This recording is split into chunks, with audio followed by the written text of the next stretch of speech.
اول فيديو في رمضان. كنت عمالة افكر قبل رمضان ايه الحاجات اللي ممكن تساعدني ان انا استغل رمضان في ان انا احسن من نفسيتي وصحتي.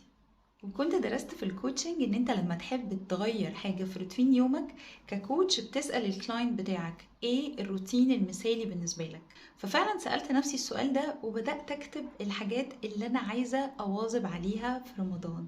لما جيت اجاوب على السؤال بتاع الروتين المثالي بالنسبة لي في يوم في ايام رمضان، لقيت ان انا بحب قوي ان اليوم يبدأ بدري. ما ببقاش مبسوطة خالص لو فاتتني صلاة الفجر او صحيت متأخر. حبيت ان انا اكتب الموضوع ده عشان اخليه في بالي ان انا عايزة احاول اصحى الفجر، حتى لو هرجع اكمل نوم بعدين او هنام شوية قبل الفطار. المهم ان انا اصحى الفجر حتى لو كنت هلكانة من التعب. وكتبت ان انا حابة جدا ان يومي يبدأ بآية قرآنية. مواظبة بقالي فترة على قراية سورة الواقعة، وبعد ما اقرا سورة الواقعة ادعي شوية. تاني حاجة بعد سورة الواقعة والدعاء ان انا كنت كل سنة ببدأ رمضان وانا همي على الختمة، همي اختم بسرعة قبل ما رمضان يخلص. سمعت بالصدفة درسين ورا بعض لأحمد الشقيري ومصطفى حسني.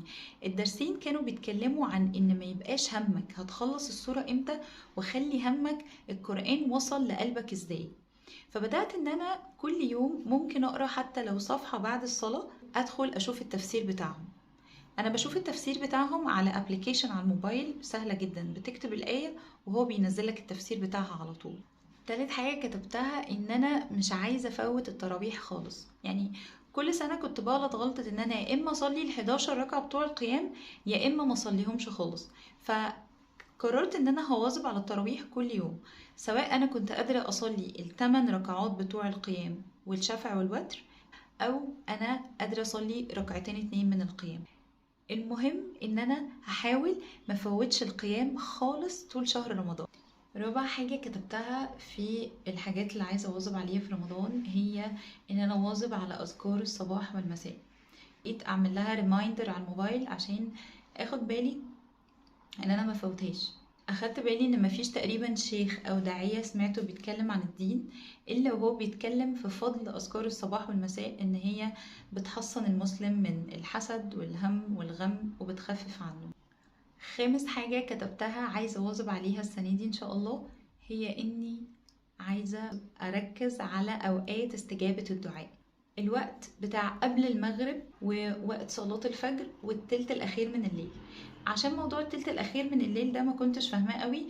بنقسم الليل 3 أجزاء، فبيطلع إنه التلت الأخير من الليل من بعد الساعة 12، فدي الأوقات اللي مستحب فيها إن احنا ندعي. فعايزة أركز قوي طول الشهر إن أنا أدعي في الأوقات دي. في حاجة حبيت قوي ان انا اعملها السنة دي وهي ان انا اكتب الدعاء اللي انا بحب ادعيه. يعني هكتب كل الحاجات اللي انا بدعي بيها، حاجة في مستقبلي، حاجة في صحتي، حاجة في حياتي الشخصية. كل الحاجات اللي نفسي فيها هكتبها في ورقة، وهقول الأدعية اللي في الورقة دي كل يوم في الأوقات المستحب فيها الدعاء. لو وصلتوا لآخر الفيديو فشكرا انكم كملتوا لي الآخر، وده كان بارت 1 في رمضان. استنوا الأجزاء اللي جاية. لو حسيتوا ان الكلام مفيد وممكن يفيد حد من اللي يهمكوا، ابعتوله الكلام ده عشان ممكن يفرق معاه. ولو عجبكم الفيديو ما تنسوش تعملوا لايك وسبسكرايب عشان تشوفوا الفيديوز اللي جاية. رمضان كريم.